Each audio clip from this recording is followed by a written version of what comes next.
सबसे पहले कुछ स्टैंडिंग अभ्यासों को प्रैक्टिस करेंगे। इन अभ्यासों को सभी वर्ग के व्यक्ति बहुत ही आसानी से और एक आरामदायक स्थिति में कर सकते हैं। सबसे पहले हम ऐसे ही सम स्थिति में सीधे खड़े हो जाते हैं और अपने दोनों पैरों के बीच में थोड़ा सा स्पेस रख लें, जिससे कि आपको बैलेंस बनाने में आसानी रहे। और फिर अपने दोनों हाथों को ऐसे अपने सिर के ऊपर ऐसे इंटरलॉक कर लेते हैं। हथेलियां ऊपर की तरफ रहेंगी। श्वास अंदर भरते हुए ऐसे अपने ऊपरी शरीर को ऊपर की तरफ स्ट्रेच करें और कम से कम 10 सेकंड तक ऐसे ही होल्ड करके रखें। किसी एक वस्तु पर अपने ध्यान को केंद्रित करते हुए और एक्सहेल करते हुए नीचे, इनहेल करते हुए ऊपर। ऐसे ही कम से कम इसे आप 5 से 6 बार श्वास प्रश्वास के साथ कीजिए।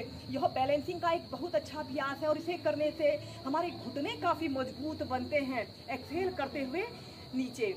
इसके बाद हम नेक्स्ट अभ्यास करेंगे उत्कट आसना को वेरिएशन के साथ करेंगे। सबसे पहले आपने ऐसे ही खड़े हो जाना है और अपने दोनों हाथों को कंधों के समानांतर ऐसे सीधे कर लेते हैं और ऐसे श्वास छोड़ते हुए ऐसे काल्पनिक कुर्सी पर बैठने की कोशिश करें।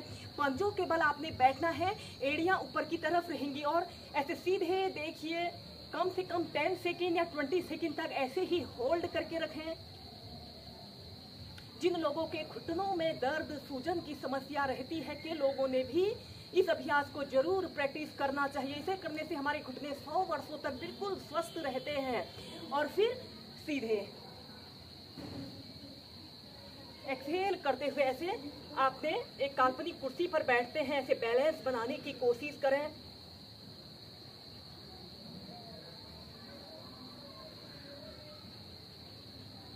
ऐसे ही कम से कम 3 से 4 बार कीजिए। इसके बाद इसकी नेक्स्ट वेरिएशन को करने के लिए आपने अपने दोनों पैरों के बीच में और थोड़ा सा स्पेस बढ़ा लें। कम से कम 1 से 1.5 फीट का स्पेस रख लें और अपने दोनों हाथों को ऐसे कंधों के समानांतर सीधे और फिर ऐसे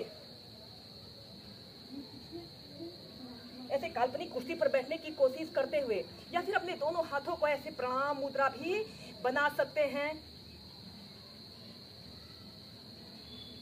या फिर ट्विस्टिंग के साथ ऐसे अपने शरीर को ट्विस्ट कर लें। सेंटर में आए कि दूसरी साइड से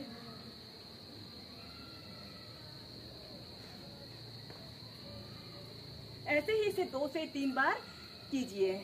अब हम नेक्स्ट अभ्यास करेंगे। आपने ऐसे ही सीधे खड़े हो जाना है और अपने दोनों हाथों को ऐसे कमर के पास ऐसे रख लें। अपने राइट पैर को ऐसे घुटने से मोड़ लें। ऐसे अपने अंगूठे को जमीन पर हल्का सा स्पर्श कराते हुए ऐसे अपने घुटने से एक राउंड बनाने की कोशिश करें। ऐसे 5 टाइम्स क्लॉकवाइज घुमाइए।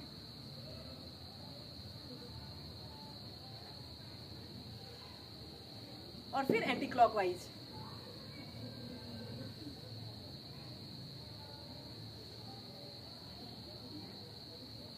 फिर दूसरे पैर से।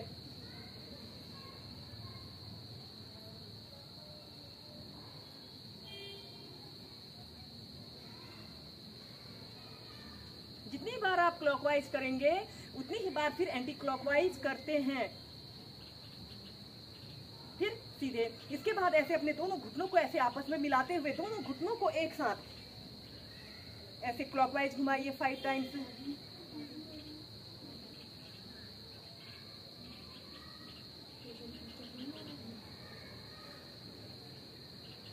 फिर एंटी क्लॉकवाइज।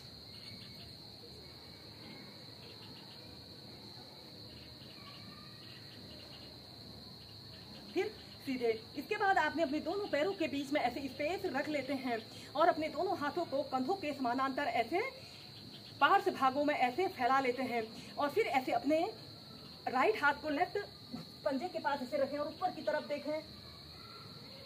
सेंटर में आइए। फिर दूसरी साइड से।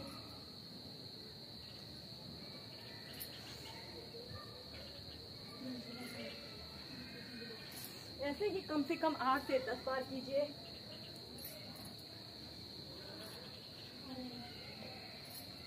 फिर सीधे।